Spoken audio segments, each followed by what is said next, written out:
Ça, c'est Gérard. Il a 46 ans. Et depuis 4 ans, il ne progresse plus. Il court 4 fois par semaine, comme il l'a toujours fait. Malgré les douleurs, malgré les petites blessures, il continue, il ignore les signaux de fatigue, il refuse de changer. J'ai 20 ans de course à pied derrière moi. Je sais ce que je fais. Il a entendu parler du renforcement musculaire, de la récupération, de la perte de force après 40 ans. Mais pour lui, c'est des conneries. Lui, il court, c'est tout. Ce que Gérard ne sait pas, c'est que son corps n'encaisse plus comme avant. Et dans 2 semaines, sans le savoir, il se prendra une fracture de stress du tibia, 3 mois d'arrêt forcé. Et cette fois, il ne reviendra pas, parce que plus que son tibia, c'est sa motivation qui va lâcher. Définitivement. Et ça, c'est Frédéric, 46 ans aussi. Mais lui, il a compris, il court moins, mais mieux. 3 séances par semaine et 3 autres pour renforcer son corps. Il sait que la force ne reste pas. Elle se travaille. Il s'entraîne comme un athlète de son âge, pas comme un jeune qui s'acharne. Résultat, l'an dernier, il a bouclé son marathon en 3h35. Cette année, il vise 3h12. Il progresse encore et il n'est pas prêt d'arrêter. 2 hommes, même âge, 2 réalités. L'un refuse d'évoluer, il s'éteint. L'autre s'adapte, il progresse. Tu veux savoir pourquoi 90% des coureurs de plus de 40 ans stagnent, ou pire, finissent blessés? Pourquoi ceux qui couraient encore librement il y a 10 ans sont aujourd'hui incapables d'enchaîner 3 semaines sans douleur? Tu vas comprendre, mais d'abord pose-toi cette question. Est-ce que j'ai concrètement changé ma façon de m'entraîner en m'adaptant aux changements de mon corps? Si la réponse est non, tu fais partie des 90%, et ce que tu vas entendre dans les prochaines minutes va peut-être te sauver des mois, voire des années de douleurs inutiles. Dès 40 ans, ton corps commence à changer, même si tu ne le sens pas tout de suite, c'est sournois, c'est progressif et c'est inévitable. Selon une étude publiée dans le Journal of Strength and Conditioning Research, on perd environ 1% de force musculaire par an dès 40 ans sans entraînement spécifique. Et ce n'est pas juste une question de force, c'est ta capacité à encaisser les impacts, ta stabilité articulaire, ta coordination neuromusculaire qui décline. Tu cours encore, mais tu encaisses de moins en moins.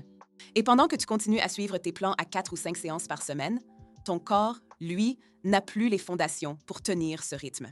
Tu penses peut-être que ça ne te concerne pas. Tu cours depuis des années, tu te dis « je me connais ». Mais laisse-moi te poser une autre question. Est-ce que tu ressens aujourd'hui des douleurs que tu n'avais pas il y a 10 ans?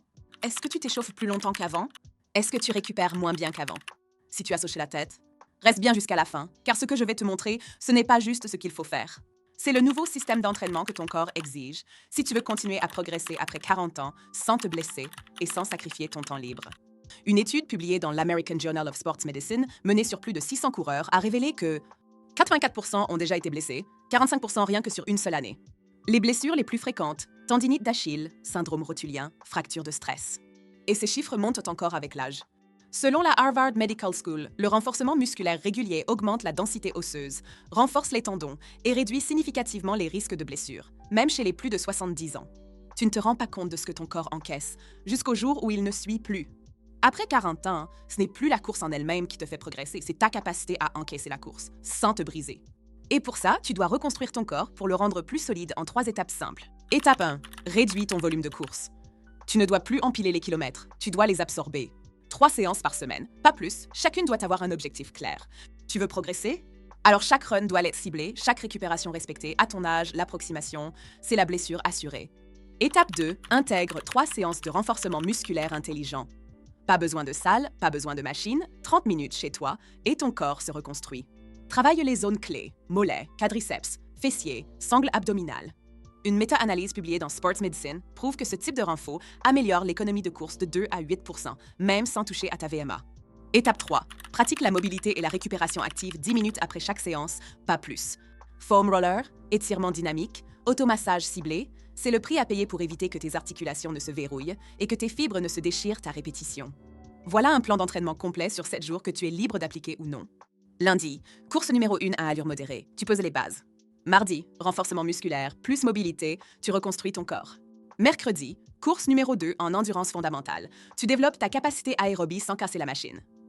Jeudi, renforcement, plus mobilité, tu solidifies ton socle. Vendredi, repos complet, tu laisses ton corps assimiler. Samedi, course numéro 3 avec un fractionné modéré, tu stimules sans surchauffer.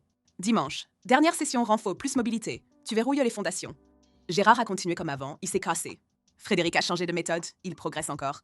Si tu as trouvé cette vidéo intéressante et qu'elle t'a aidé, je t'invite à réserver un appel stratégique avec l'un de nos coachs afin que l'on puisse voir ensemble quelles sont précisément tes problématiques et que l'on puisse te mettre à disposition un plan personnalisé.